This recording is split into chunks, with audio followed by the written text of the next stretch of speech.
Hey everyone, and welcome to the Perfect Bite podcast, your fusion of food and entrepreneurship. You'll hear stories from chefs, restaurateurs, CPG brands, and more from the food and bev industry. All of them are at different points in their journeys, talking about their experiences and how they've cooked up something new. Let's dig in. Welcome back to the Perfect Bite podcast. I'm your host, Sarah Perkins. It's hard to believe I met today's guest about 15 years ago in our co-ed business fraternity. And with his venture, I can promise you our sipping choices from 2010 to now have gotten a lot more sophisticated. Josh has always been so cool, and now he's making the coolest and coldest canned chai around. Please welcome founder of Sinwise Farms, Joshua Chemparathy. Hi, Josh. How are you? I am so good. Again, I am so happy to see you. It's amazing to have social media to connect us not only far away, but just over time. And you can see old college buddies and what they're up to. And you've been making a splash. You've been doing such amazing things. Yeah, thank you. And how we're changing over time. I can't believe it's been 15 years. That's kind of wild. I know. I'm like, no, I'm 22. What are you talking about? Yeah. When do you let that go? I think it's now, right? I don't know. For me, I don't know. There's always that adage is, you always are as young as you feel. So as long as we keep taking care of ourselves, then, we can hopefully still hold on to those days a little bit.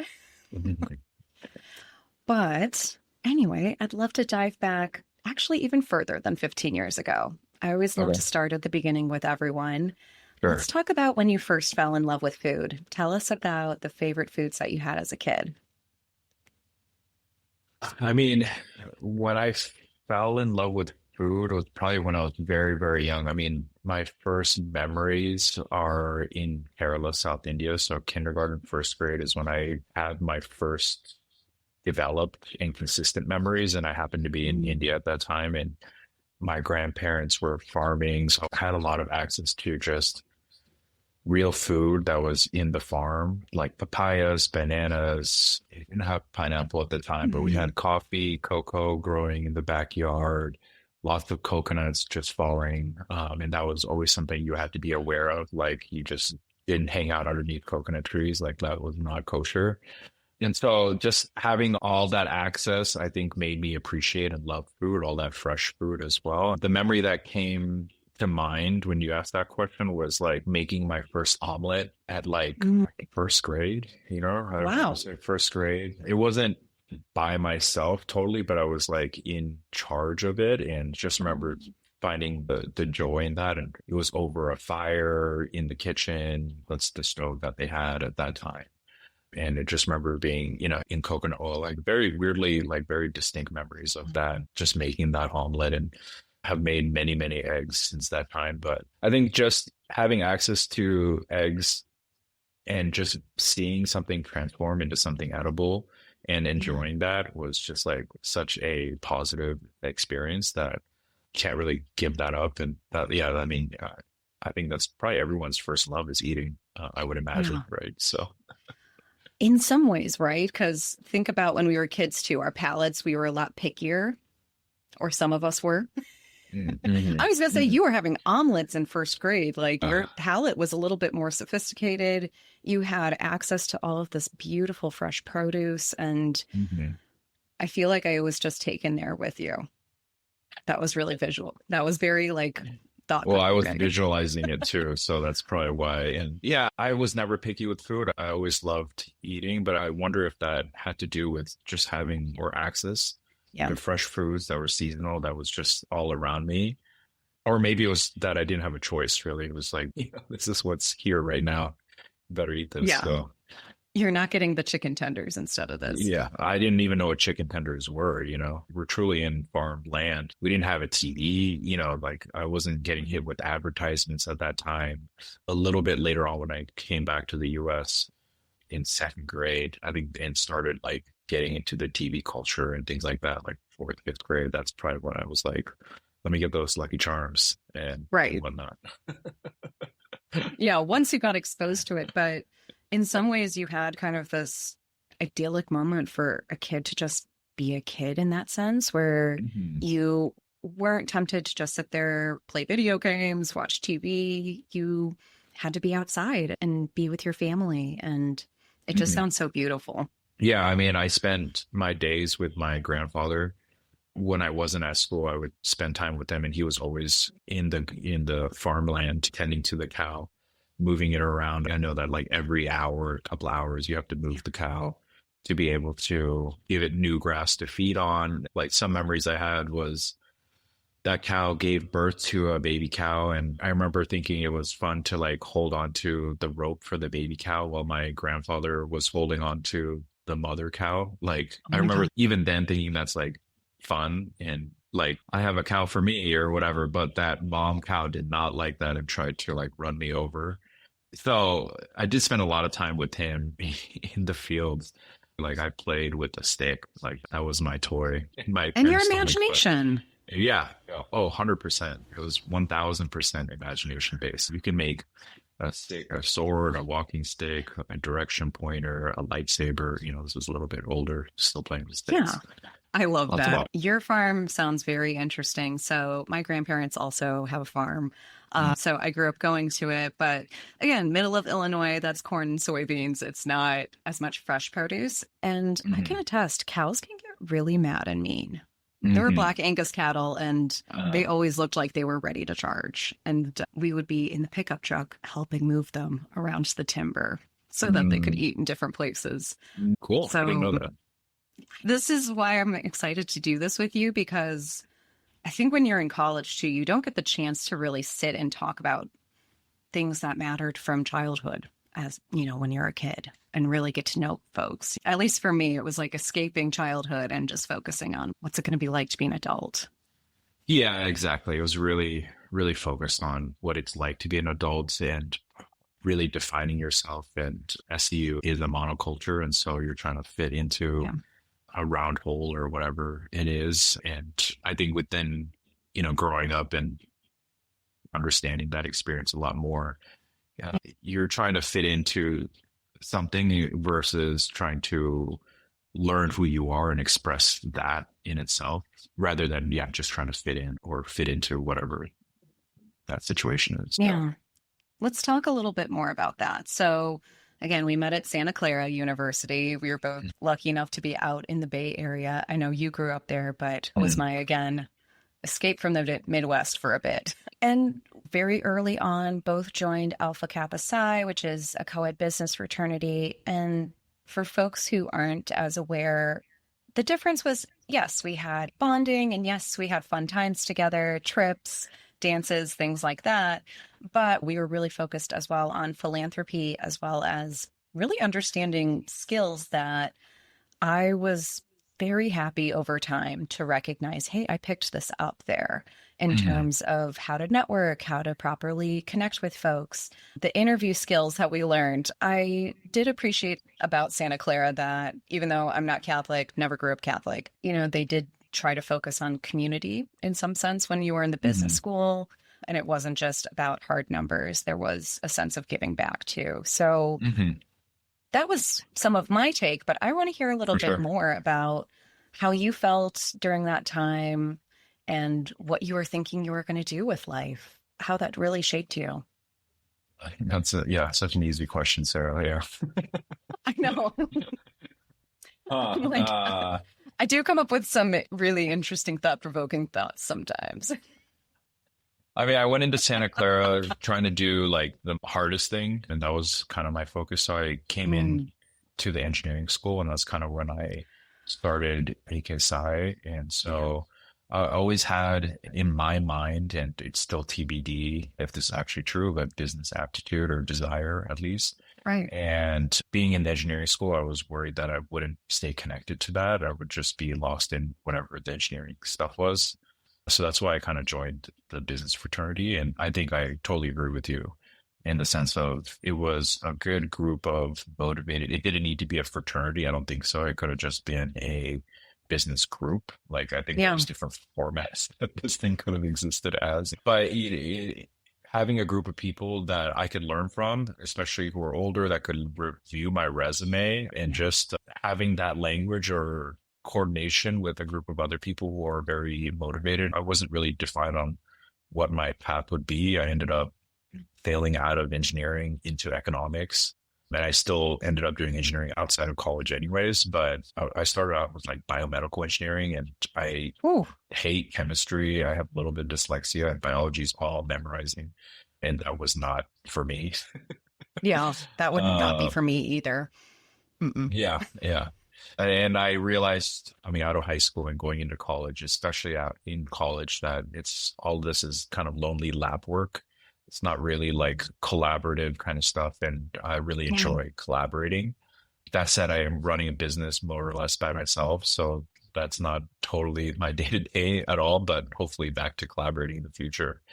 Yeah. It was really good to be aware of and reminded of what the options are in the real world versus classes themselves were great. And I think the amazing part of Santa Clara is like the classes would be like 15 people max. Oh, yeah.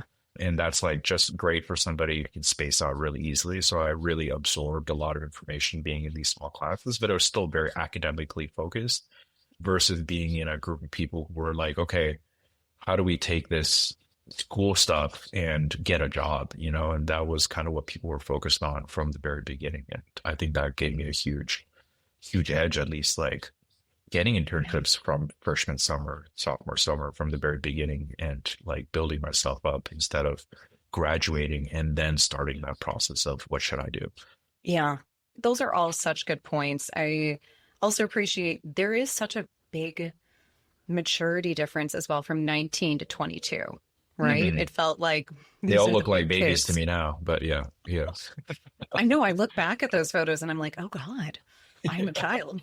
But like you said, there was a sense of mentorship and understanding how to get internships or how to connect with folks so that you can find a project or the next thing was so important. And it isn't taught in classrooms typically. I think now there's an entrepreneurship major at Santa Clara, but I actually don't remember that during our time there. Of course, I was a marketing major and an English minor, so I had my business classes, but I just don't remember any sort of push that they're clearly now doing. There's even a fund that they've been working on, essentially a small accelerator for Broncos. So always figuring out how I can somehow get involved in that in the future. Right. And I think there was something entrepreneurship based at that time. But I mean, we're talking about when we came in, Bay Area was very entrepreneurial and has been for a long time. But this was kind of the peak of Facebook, or like the starting of Facebook as a real corporation, I think is probably 2009, 2010, around then, right? At least that's my perception about this school. Yeah, they're doing a lot to try to build that up. Yeah. And I'm just so happy and proud and sending so much love for all the founders that have actually come out of our business fraternity that we knew. We're seeing people with acquisitions and just killing it. And even some others like me who have dabbled and said, I'm going to move on. I'm going to go focus on some other things. You're still in it. And that's what I'm excited for us to talk about, the growth you've had. But it's like you said, it's that Bay Area hustle as well. And almost that sense that you don't have to go down a singular path. You can really choose what's right for you. What can you do to give back through the work that you're doing? So tell me a little bit more about post Santa Clara. Where did you end up for your career for a while? And what was that impetus that you were like, hey, I think I might want to do my own thing? Your aha moment for Sinwise. Right. I mean, near like my senior year at school, I took some programming classes and really loved that. And it felt like once I took some programming classes, I was like, oh, I love this stuff. Like, I love automating. I got a job doing finance systems. So I was very like economics, did some accounting stuff because we knew so many accountants at that time. So I kind of dabbled from engineering, tried some accounting stuff, learned some cool stuff, but didn't think that was like my career in any way. Ended up doing like financial systems, IT stuff because I love programming, and just kind of kept doing data related work and kind of build up to data scientist kind of work, and just was really enjoying that. But once COVID hit, I realized that programming all the time is just not how my brain works. I think I have slight dyslexia. That was like not fully confirmed, but like just the ability to stare at words all day and words that aren't really even English. They do speak a language and they say things, but it's not like reading a book was difficult, especially during COVID and you're just working all the time. And I just thought Oh, my yeah. life, especially moving forward to become like a top-notch engineer or a data scientist, would be working alone even more deeply, which is not of interest to me. There was an incident during COVID where it was all red skies in San Francisco because of the fires up Yep. north. And I just remember waking up and going to meetings. It was like at the height of COVID. I wasn't like fully stressed out about COVID, but I was like easing into it and finding like a new routine. And that kind of happened, waking up and going to a meeting with the red skies and just being like, I have to ignore this, everything around me, and just like go back into a computer, and just finding that to be a experience that was disconcerting, or like my mind and body were like in totally different places in that moment. And I just didn't like that experience. And so Yeah. I don't know if it was an aha moment in the sense of like, I don't think that working remotely and working like this is my style of work. I preferred in person. I preferred collaborating, figuring things out, solving problems, and like trying to build stuff together. That was really what I was focused on. And so just like COVID, and I think everyone had their own weird experience now. You know, it's 5 years ago, but it feels like the nothingness was yesterday. Yeah. And so that was really what pushed me in some sense. But this is like a parallel track, right? Like this is what was happening on emotionally for me. But in my mind at that same time, I love the work. I love the outcomes. I love supporting people. I love programming in the sense of like you can do like 10 million things in like 2 seconds. Just love that. Loved building architecture and infrastructure, and was really focused on building things that were scalable. And that's something that, being from the Bay Area, I don't want to oversubscribe to that, but that's something that they talk about a lot, Yes. you know, especially in the 2010s era. It was all about scaling and things like that. And I took that really to heart in the sense of trying to build good foundations, you know, build something that you can build a house on, right? Yeah, Uh, definitely. it came into conflict with the other side of tech, which is just build anything now and build it quick, because we don't know what will stick and you just need to iterate and try stuff. So if you're like somebody who is like really into craftsmanship and building a chair, it's also really hard to like build 1,000 different chairs and maybe one of these will scale and make 10 million of them, Mm. right? As somebody who's like, should we use rounded corners or sharp corners? Those are not the questions you probably should be asking in the like, we need to just pump these things out to see what sticks kind of world. So there's just like things that really resonated with me, and then things that I just didn't gravitate towards, and then just like the general environment of the time frame as well. I had been working on helping my family with this business. They had been growing cardamom in India for many years, and it's just a thought that had Mm. been brewing since graduating college. So for many years since Wow. that I've been thinking about this. And so as I kept tapping away, it just started taking up more time, to the point where it was like quite clearly like I couldn't do both. And that was really the transition point. I just couldn't make coffee and tea and can it and do this like in computer world and do this like real life world. And I just had to pick one. And I was like, let me try real life world for a little bit. And then that's kind of Yeah. led me to now. It's almost like you're going back to your roots. Again, you said earlier, you didn't grow up with TV. You didn't grow up with just constantly being online. And it's like your heart said, we need to go back to the start here. And that's truly, again, you said brewing, and I was like, pun intended here, because we're now Mhm. you're now creating some really interesting products. Folks have seen canned cold brew before, but you're doing a canned cold brew chai. Mhm. Why do you think that you're one of the first, or are the first, to do this? And tell us a little bit about those first iterations when you were like, I got to try this out. Let's just try these recipes here. It was, you know, years of trying to figure out what I wanted to do. I was like, I have access to all these raw ingredients. I have access to this community. in India that I want to stay connected to. Well, like you're saying, I wanted to reconnect with my roots. I was Yeah. noticing that the typical corporate life, you have 2 weeks, if you have endless vacations, maybe 5 weeks on vacation a year, but still, if you go to India, you should be there at least 2 weeks to acclimate. And just saw that that was becoming more and more complicated to do and becoming less frequent. And that's what inspired me to go back and build this business. But it took me a long time to figure out that I wanted to can it. And a lot of that was just iterative process. I made the whole goal when I first started Sarah was to only be in 2 cafes. That was like my only goal with this.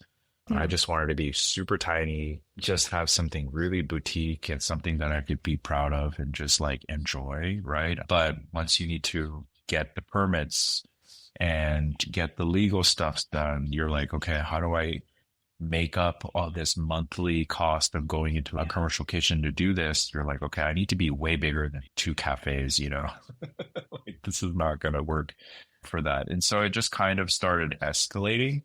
I would make concentrate and give that to people as test rounds. And I remember one experience, they said they liked it, and I asked them more about it, and they said they just drank the concentrate straight, and that's like supposed to be mixed with something else. Yeah. So I was like, okay, well, I didn't give that good of instructions, so like, it's on me. But like, I learned it was good information for me to be like, this isn't obvious, like I grew up with this. I don't see this in the US. I see it in every cafe, but nobody knows what a chai really is. And so even though it's ubiquitous, nobody knows what it tastes like. So nobody knows what to expect versus like making coffee. Everyone in the US has lived with that their entire life. They know what a pour over is, if I say that, right? Like there's an image that comes to mind. They have like a milk coffee concept in there, like there's all these things, but chai is like something just different that there's no context. So just seeing that, I gave somebody else some concentrate and they poured I told them, I was standing next to them and I told them pour 50% milk and 50% of this concentrate and try it out. They did like 95% concentrate and 5% milk. And I was like, okay, I'm standing next to this person. Yeah, I'm standing next to this person and I'm giving them instructions on doing this and they won't follow it. And so I think it was not a good experience. That's not the product I was putting out there. So I was like, okay, people really don't have a context of how this should taste. Right. They're following their own routines of how they make coffee and doing their creamer and whatever. I need to create something to build a context so that I can open the market for chais in the US for non-South Asians, right? Because this is like a little too new for people here. So I was like, let me make it fully and give it to them. And that's where it all kind of started snowballing. That's awesome. I love that you did have essentially user testing. Again, if we want to compare this even to building a tech product, there are so many times that a software team, developers, and a founder will go back and forth because the founder will say, well, I think it should have all these bells and whistles. Why don't you guys have the most simple thing out of it? And so you, in real time, got to see, how do I simplify this process? And again, make this something that is easy, accessible, and delicious. Tell us a little bit more, too, when you started canning, what the difference is for a South Asian chai, as you say, and the chai that Americans are grabbing at, say, a Starbucks. I mean, that is a loaded question for me because I think the main difference is the quality of the tea and the understanding of. There is not a trope, but a common saying amongst South Asians. It's like, it's chai, not chai tea. If that's like saying tea or something like that. And I find that to be kind of annoying. I don't really care if people say chai tea, but there is some truth to chai means tea. It actually means that your drinks should taste like tea, not something else, not milk or cinnamon, and I think the understanding in the US is that chai means spices. And so there is a slight difference in understanding of what the core product actually is. That being said, like, you do need to meet people in the middle. I'm not here to replicate or recreate something that is traditional somewhere else. And chai is still a relatively new beverage, even if it is traditional in India. It's came from the British, was augmented and spread throughout India. So it's not like millennia old, but still it's like has a deep tradition there. But I'm trying to create my own version of that and still following the perception of the US. Like I will add more spices and there's spice forward tea versus South Asians like in Kerala, we like just milk tea. I grew up enjoying cardamom with my milk tea and some ginger. So like everyone drinks it a little bit differently. There's no like singular experience for this. So yeah, I think that's one big difference. And then even my beverage versus South Asians, like no one's drank a chai cold. Like that's not even a concept. Like that doesn't make sense to South Asians. And I think part of that is like making a cold chai is difficult. It's not very easy. And you can really find out the quality of a chai if you have it hot and then cool it down. It usually tastes bad. And it's probably because the original chai was very good. And that's probably like a very radical thing to say. But like if your hot chai is amazing and it cools down and tastes bad, then it probably wasn't that good. Yeah. But that's I mean, my that's a own good personal point. hot take. Yeah. The literal hot But take here on the chai. Yeah. So there's been a lot of learnings in creating my own product and finding it in my own way and making it easy to drink, easy to consume. Shelf stability is way easier when it's cold versus like ambient. So there's like lots of little trade-offs. But I'm trying to strike something in between, like authentic to what the product means, which is supposed to be tea forward. I do a coffee as well, or I'm trying to do South Asian beverages using authentic ingredients from the area predominantly and single origin as much as I can, while still doing it in my own way and having fun with it. So like paying homage, but just taking it in my own direction as well. Yeah.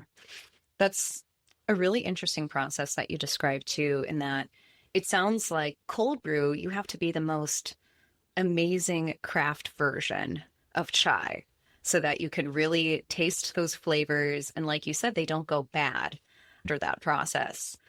Mm-hmm.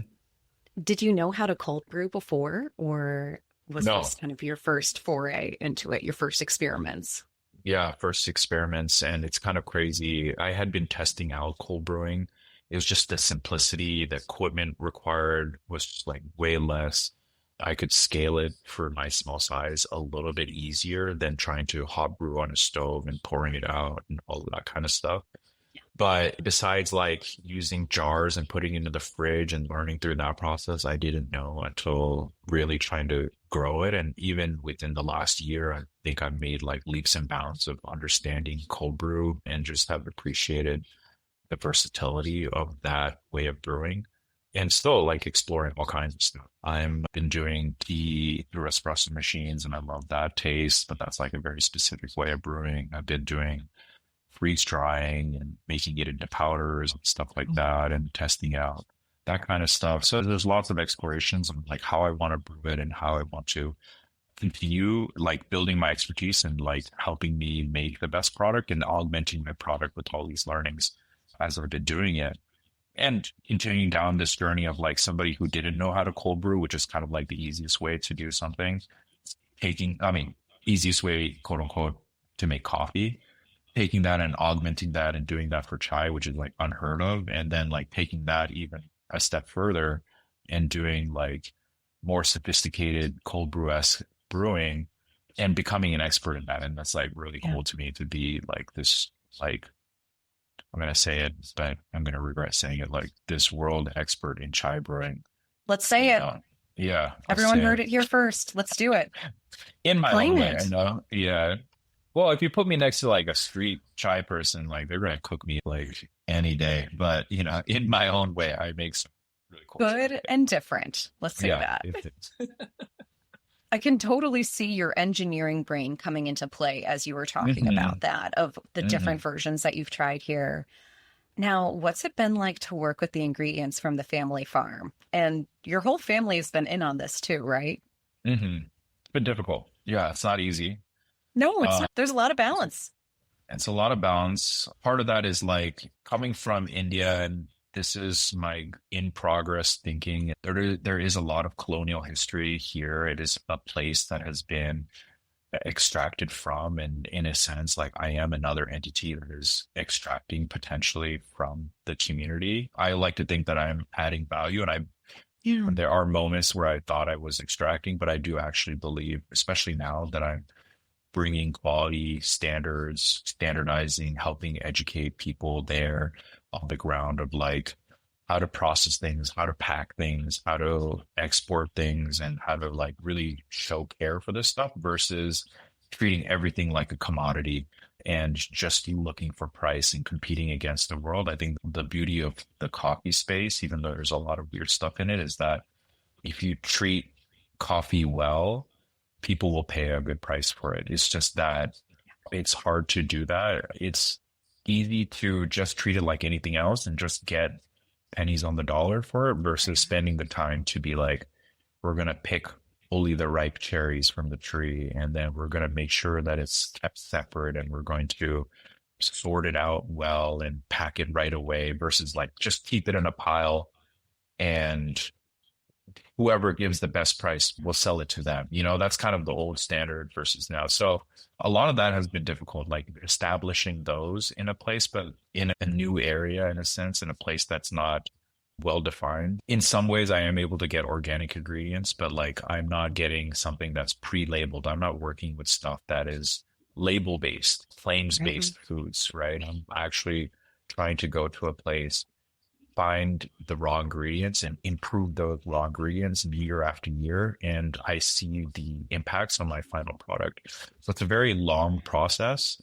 It's very back to the roots, kind of like what you said in the beginning.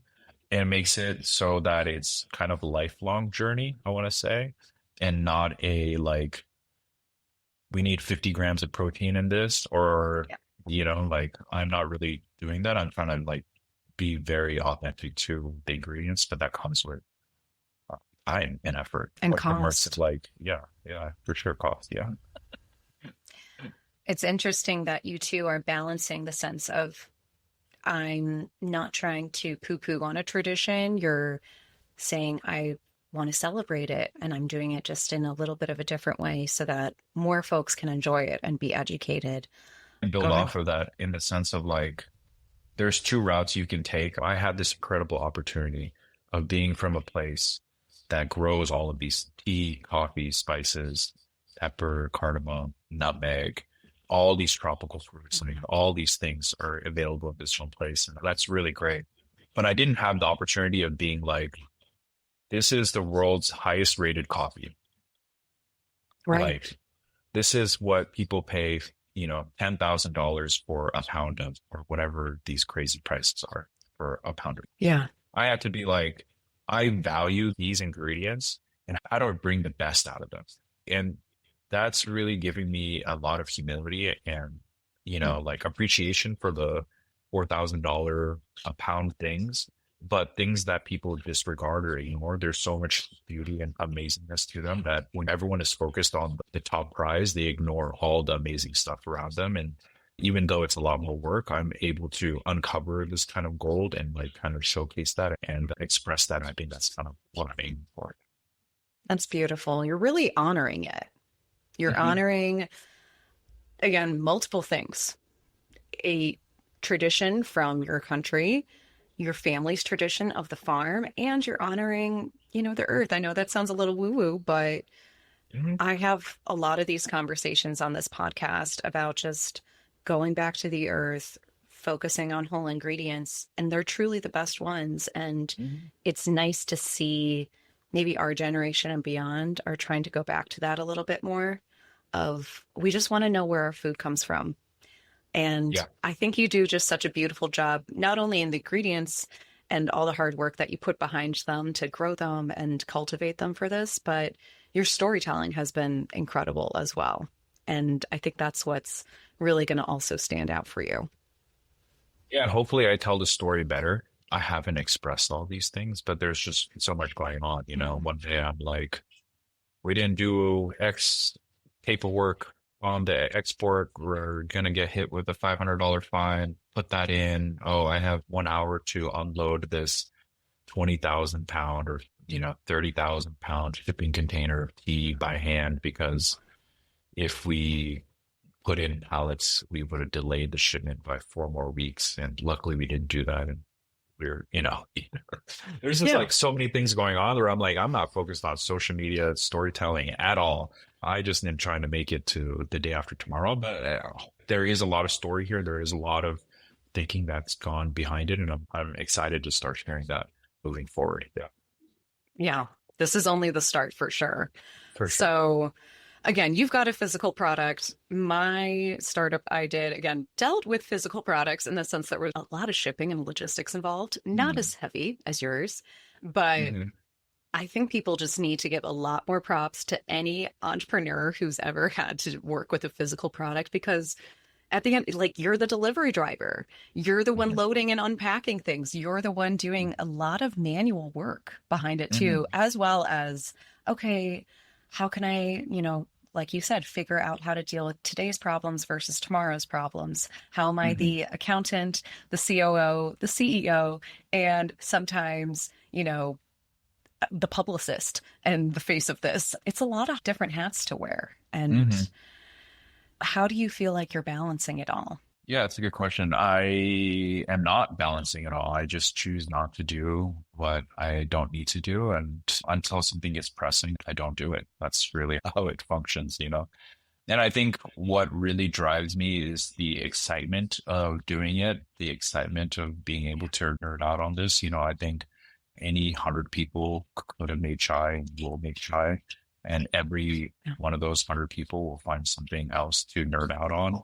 One person might be more into the marketing side of things or whatever. I just dove deep into coffee, studying coffee. I went to Brazil and did processing of coffee there and learned about fermentation of the coffee, and was able to apply that to the coffee that we harvested this past year, and did co-ferments and all kinds of cool stuff, like a Koji coffee and a Koji Robusta coffee and all these cool things. Like, that's what I really nerded out on. And you mentioned it as well. There is an engineering component or science component of that. And there's like full engineering side of like building a brewing system, and how do I scale this, and what equipment do I need to be able to do this, or should I even be doing this myself, or can somebody else do it? And, flipping and finding where I fit into this whole thing, and finding those components where I find joy, it helps me drive this whole thing, and just finding joy in it overall anyways, and finding it to be a privilege, and not really caring if it flops, because I don't really care, to be honest. And I don't know what flop means. Right. I don't know if there's real failure unless you say it's failure.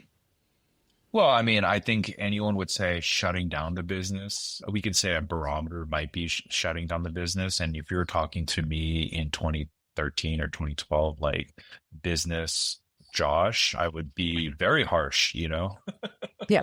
I'd be like, this better be failure. incredible.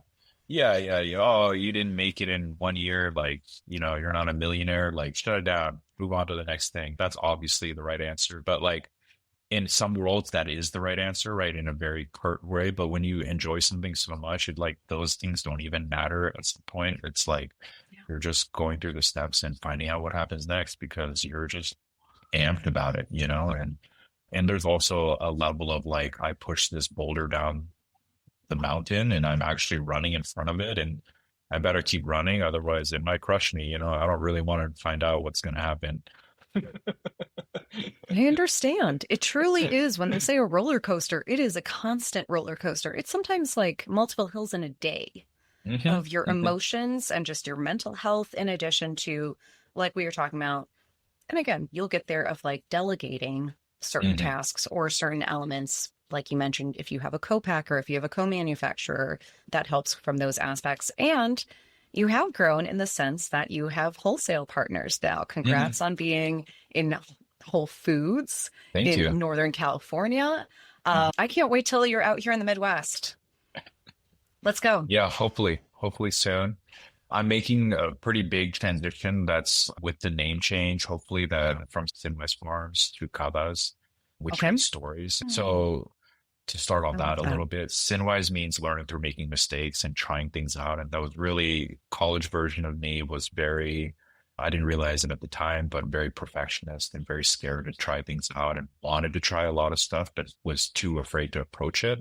And this was my motivation to be like, who cares? Just do it. Just try something out.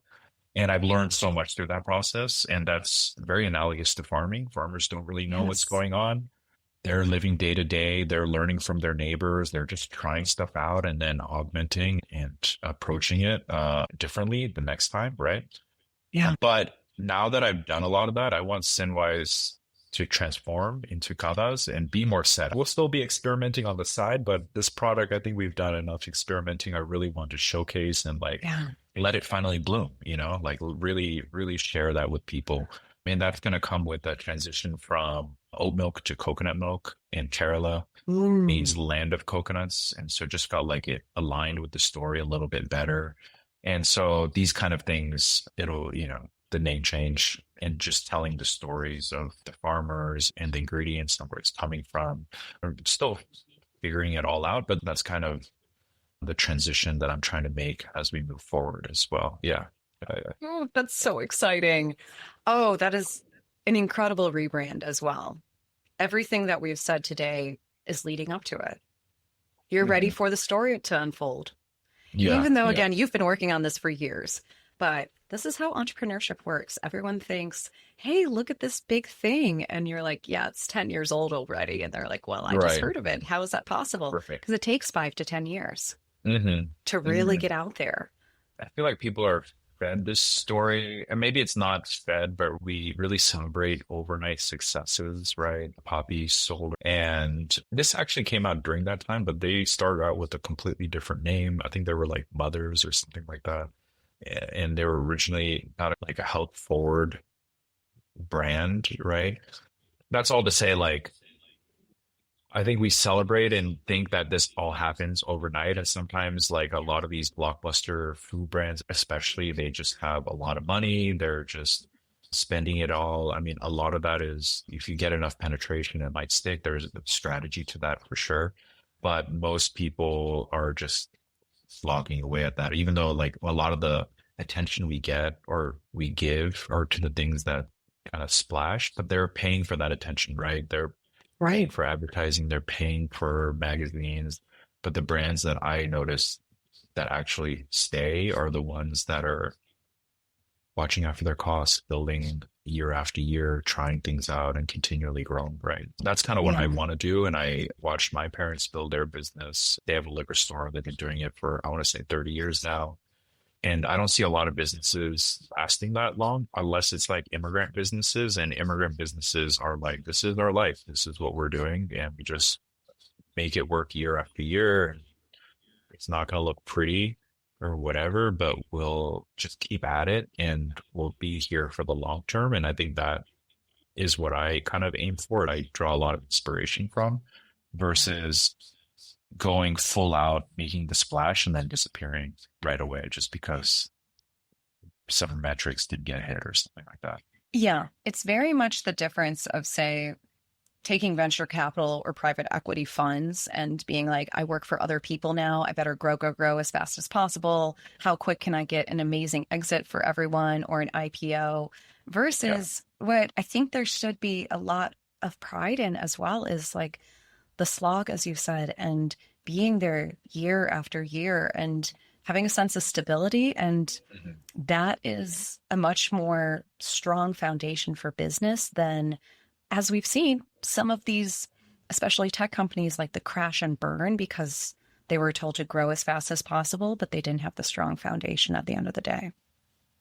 I've gained a lot of understanding for the crash and burn model. Yeah. It's just that for my business, I care too much about it. And it is something that I hold to my heart, like very closely.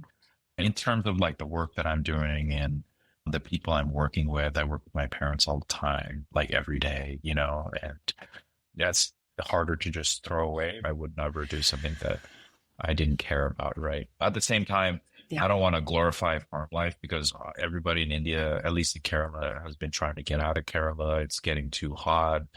The weather is like really hard to predict and like all the crops are like either going bad or suffering through heat waves or like it's really really tough, and so like those people are trying to get out as well. So there's nobody's the grass is for No sure one's happy. greener everywhere. Yeah. We're all just trying to stay alive right now. I think there's less comparison potential, but everyone's on Facebook or Instagram now. Like the comparison is like out of control. So it's available Yeah. no matter how remote you are. It's very true. And it's very hard in those situations when you're not having a real talk like this, a real chat where you can open up that what's real even. And that can happen a lot with some stories as well, told about founders and told by founders. And that's what I really wanted to go away from in this podcast in a lot of ways, is to celebrate the wins, but also talk about like, this is not easy. This is not an easy choice, but at the end of the day, you're happy with your choice because it's focused on mission. It's focused on passion. For me, like, I'm like, if this hits 1 million, I'll be happy. Wow. Oh my gosh. The way I think about it is I can always scale back to really small and just serve coffees for friends and families locally. And I'll be fine. The business will continue. I'll still be practicing what I'm practicing and still enjoying it, like it'll still be going on. And I think that's my approach. It's nice to be able to drink a tea and coffee and say that you made it and have all these experiences behind it versus having built infrastructure in technology. And it's just like lines of code that I don't know if somebody appreciated or used, or you never can see it again. Once you let go, it's gone. But this is something that I can have right after this. Go drink a coffee, Yeah.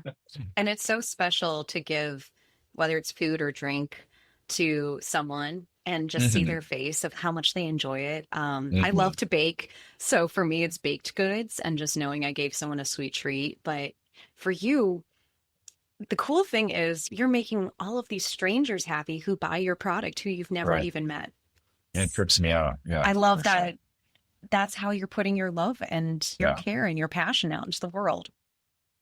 Yeah, for sure. I care about people a lot. I don't showcase that very well. I'm very harsh, I would say, that I want the best for people, and that's not usually telling them what they want to hear. At least in my mind. Honesty is good. Yeah, sure. Yeah. But giving them something like this, there's no words, it just tastes good or it doesn't taste good. And there is a lot of care and love put into each one. And not everyone is perfect, not every hug or whatever is the one for you, but maybe the next one will get better. I just mean like every drink, every iteration gets better and better. Yeah. So hopefully I can keep putting that energy in, and it showcases with every new drink that somebody has. Yeah. And it trips me out when somebody new tries it and is like in love with it. I'm like, it's so weird to me, like, who are you? Yeah. And there are moments like I believe them, but like 50% of me doesn't believe them. And some people are like so enthusiastic, and I'm like, this must be fake. I mean, Josh, it just shows like how humble you are. And I feel like even though I didn't know all of these stories from your childhood when we met so long ago, I think that you always have had a very cool, calm, collected, not trying to be the center of attention type of guy. And it's led you to exactly what you need to do. So despite your humility, I would like you to say what you've been most proud of so far and what you want for the future. Oh, I'm proud of every moment of this, for sure. I think the biggest moment for me was just putting water into an aluminum can and getting that sealed. That was the first moment for me in my life. The first thing that felt consequential that I did on my own with no real support, and just like figuring out all these details. Like nobody in my family knows canning. Nobody I knew around me knew anything about canning. And to be able to get that first sealed can felt like this huge unlock. And it gave me confidence through all these. And there's been plenty of tears and plenty of moments of me hitting equipment and being really, really, really pissed off, unnecessarily pissed off, But that first moment taught me that, I can figure this stuff out. And every subsequent experience has also given me that experience as well of like, you can figure anything out, if you just give yourself a little bit of time. And I think also growing older has been cool too, because there's so many things in college that I couldn't fix. Now I have more willingness to open it up and check it out. And it's so cool to like grow older and understand the world a little bit more. I've just been enjoying every part of it and just like everything I've learned, electricity, plumbing, systems, electronics, just even tea and coffee brewing and all kinds of types of brewing and like all the people that I've connected with, especially in the food industry, because that's just a large group of people who are doing it Yeah. purely for passion, like we mentioned a couple of groups of people that might have funding to be able to do that. It's truly a poor financial decision to throw all your money into food. Oh, yeah. It's Yeah. not a good idea to do that. But people are doing that all the time because it is something that brings so many people joy. It is something that is an easy way to share the love that you mentioned to other people, to share something new to other people. It's the oldest profession in the world. I think, people say that about something else, but I'm pretty sure making food was probably the first one, the first job. It's the easiest for immigrants to do in new countries than to share their cultures. There's so many things about it that's amazing. And just meeting all these people with their own expertise. Like I know tea really well now.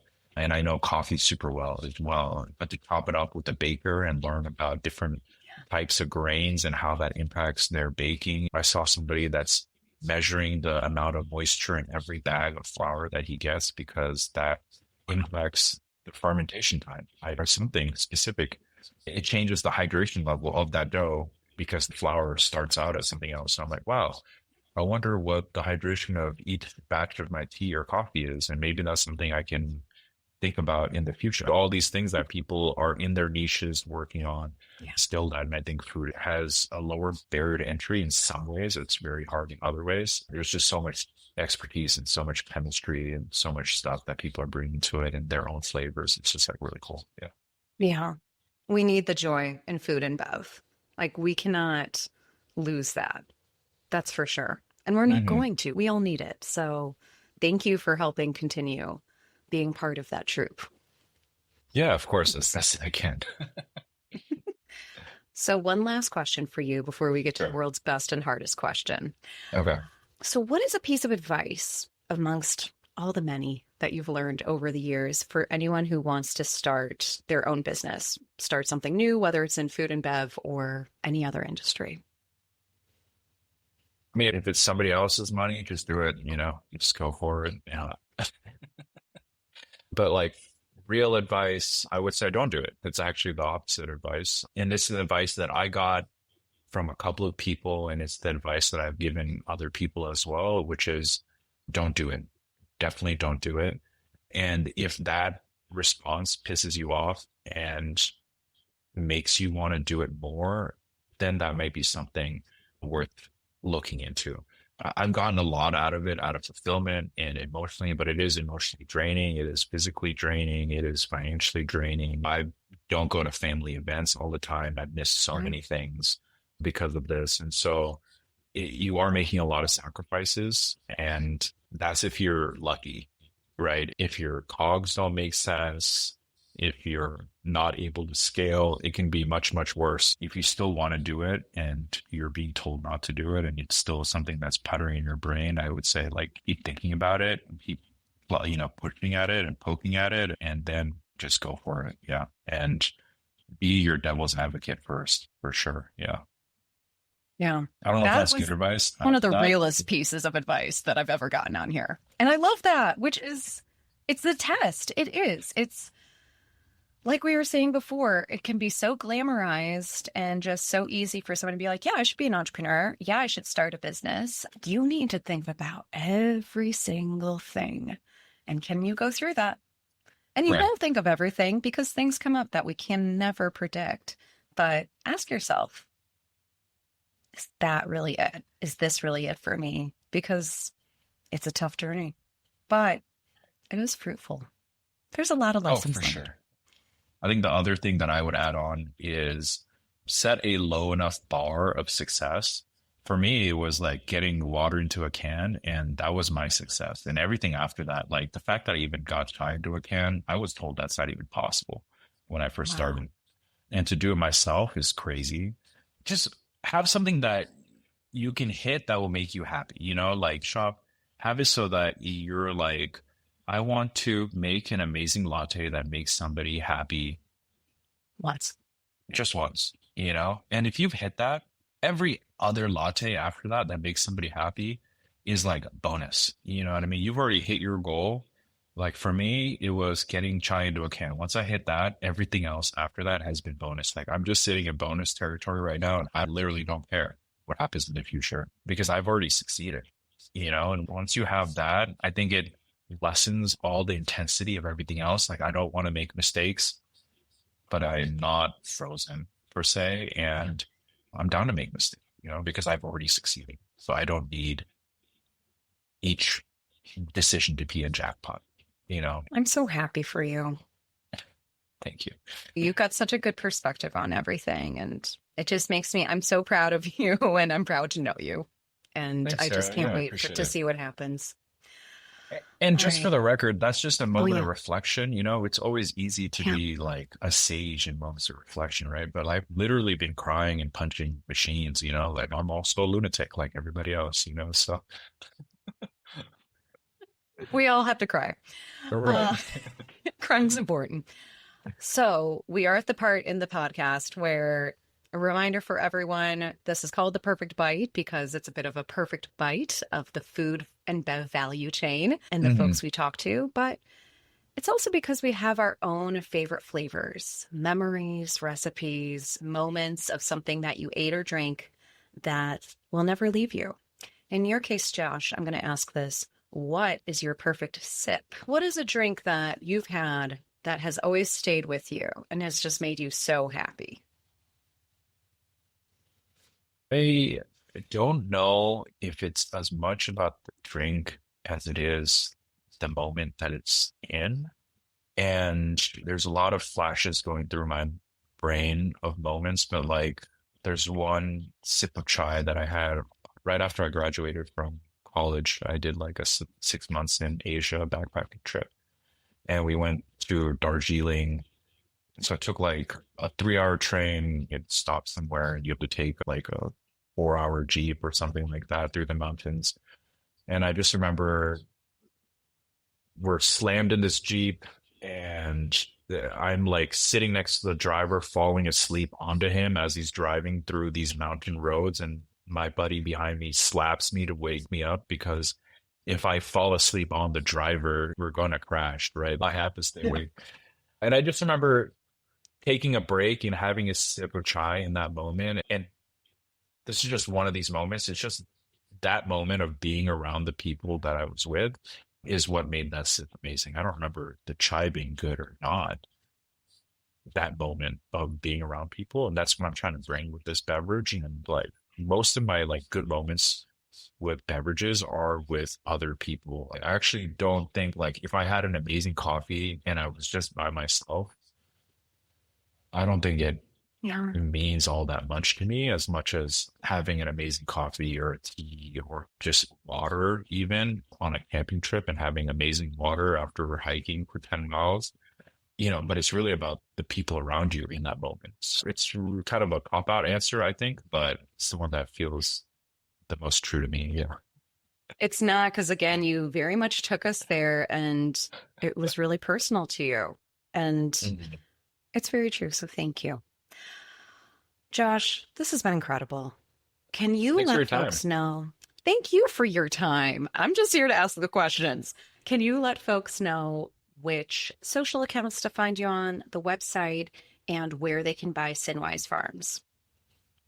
The easiest answer would be we're in specialty grocery stores throughout the Bay Area and Northern California. So most of the Whole Foods, Berkeley Bowl in the East Bay, Gus's Market in San Francisco. So a lot of grocery stores in the Bay Area.